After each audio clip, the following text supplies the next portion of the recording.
Alrighty, what's up, guys? Back. So the memos are released. Let's go. James K. Filing, however you want to pronounce it, coming through as usual, you know?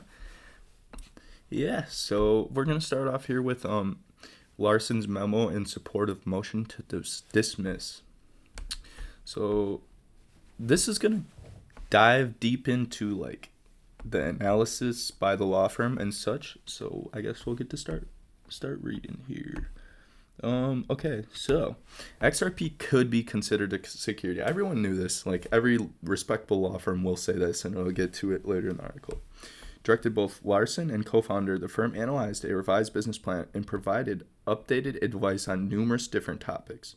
So this was the second analysis they had from the first up here. So the second one, it basically suggested that the firm analyzed the application of the Howey test to Ripple credits and concluded there was a compelling argument that Ripple credits do not constitute securities under the federal security law. That's what the Howey test. So the reputable law firm basically saying no, it is not. And to address the risk, the memorandum recommended that Ripple and the founders refrain from promoting Ripple credits as an investment opportunity to make it less likely that the SEC would take action. Now, if you know Gary, this is his whole spiel. This is what he thinks Ripple did. And we're going to go look at the SEC side of this whole thing because they do have some like rules laid out, but they don't recall specific evidence. The only evidence I've seen so far is of that was the foreign guy who was trying to email Chris Larson on advice. And again, that it's foreign, it's out of the jurisdiction of the United States SEC. So we're going to go take a look at the SEC side now. So legal memos warned Larson of the risk that federal securities laws could apply to offers and sales of XRP. Yeah, they could, right? You can say that about anything. So warned if investors who provide Ripple's founders with the capital necessary to launch and operate Ripple will likely be considered security contracts and subject to regulation under federal security law. So it's interesting because not only is the SEC just lacking to supplement evidence, they're just basically stating the rules that we already knew. Like it's a rule. Like, how does it apply under the Howey test is the important part.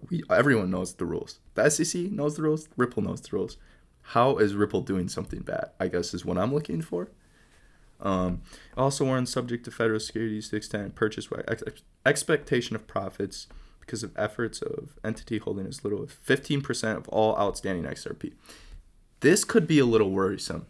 You know, I get that it's locked in escrow and there will be absolutely no price change because of the Ripple locked in escrow, but still, I don't know if they'll be able to make a strong complaint here. You guys would have to let me know. I'm not exactly a lawyer. The February memo explained that security include investment contracts. Obviously, we already knew this. Yada yada. Refrain from selling XRP to investors because it includes. I don't even see what Charlie Gasparino had an amazing point. What XRP holders have been hurt because of the security risks? Like, if anything, it's the SEC who's hurt investors.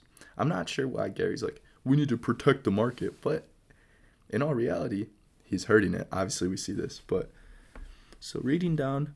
They kind of mention, the memo identified how he's providing the definition of investment contract for purpose of Securities Act. The memo identified 4 factual circumstances that would present an increased risk sales of a digital asset that could be an investment contract under Howey's, all applicable to XRP. So, of course, you have this article saying that none of them do, and then the SEC is trying to twist this and say, nope, all of them do. So I'm going to leave it there.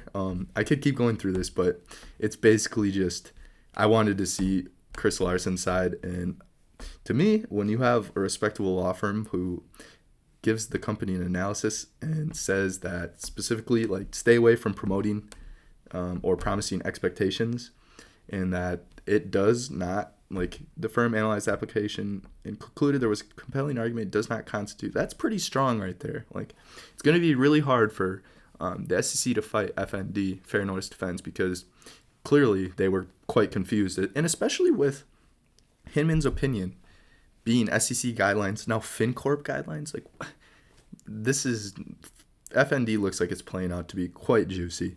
So I'm going to leave it there. You guys have a good day.